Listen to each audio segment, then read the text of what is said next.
Hello students, hope you all are fine. Today we are going to read out the poem The Sea by James Reeves. So let us know about the poet first. The real name of James Reeves was John Morris. He is a British writer known for his poetry. James Reeves was born near London and educated in Stowe School and in Cambridge. He began his writing career as a poet and first turned his attention to writing for young readers. James Reeves lived mainly in the country. Many of his poems show the country life experience. He taught and lectured for teachers, but in 1952 he gave that up to devote his time to writing and broadcasting. Reeves is also known for the literature of collected traditional songs.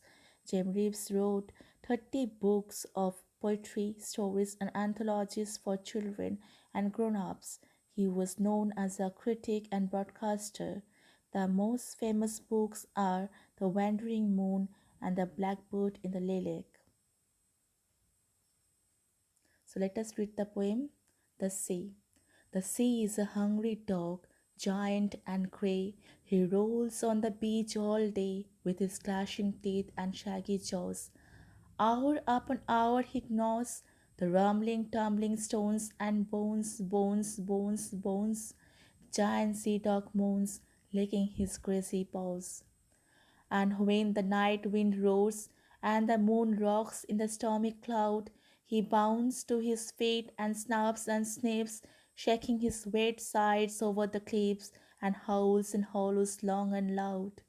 But on quiet days in May or June, when even the grasses on the dune play no more their weird tune, with his head between his paws, he lies on the sandy shores, so quiet he scarcely snores. By James Reeves. The sea is a hungry dog, giant and grey. He rolls on the beach all day with his clashing teeth and shaggy jaws. Hour upon hour he gnaws the rumbling, tumbling stones and bones, bones, bones, bones. The giant sea dog moans, licking his greasy paws. Here the poet has compared the sea to a hungry dog. So this is an example of a metaphor, as because the poet has compared the sea with a hungry dog. The sea is giant and grey. So the sea is a huge size and grey in color.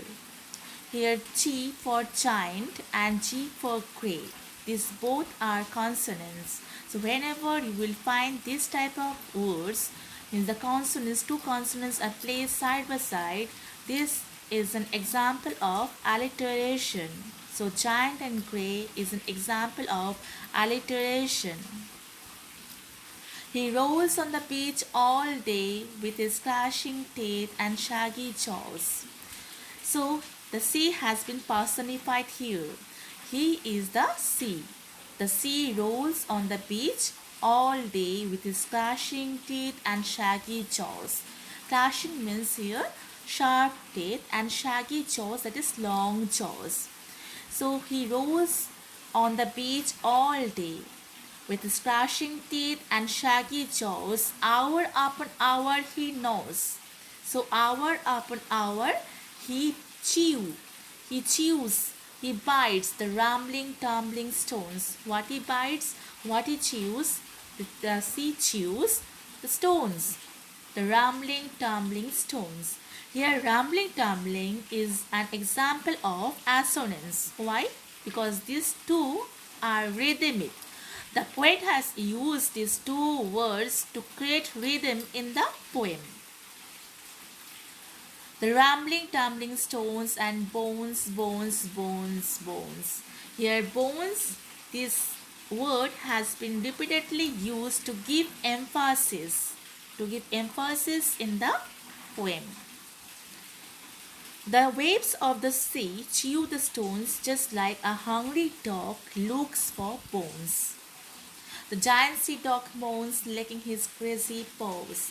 The tidal waves wade the seashores just like a dog moans and lick his greasy paws when he becomes hungry and wild.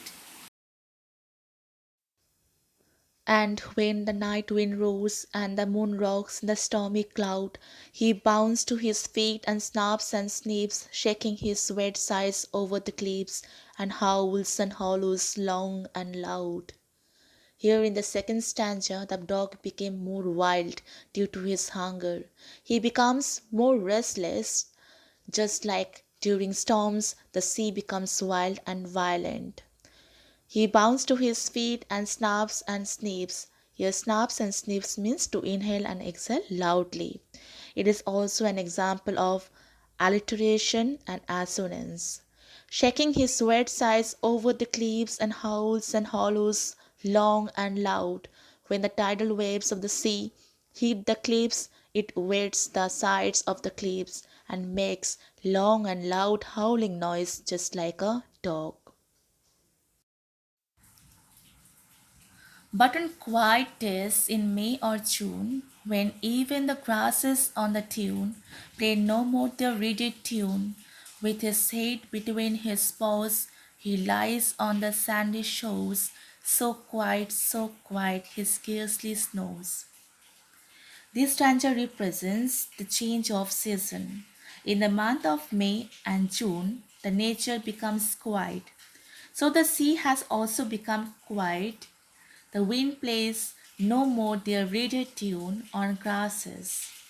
Now the sea has become serene and tamed, just like a dog lying and taking rest on the sandy shores with his head between his paws that he scarcely snores. Thank you, students. Hope you all have understood this poem. Hope to meet you in the next video.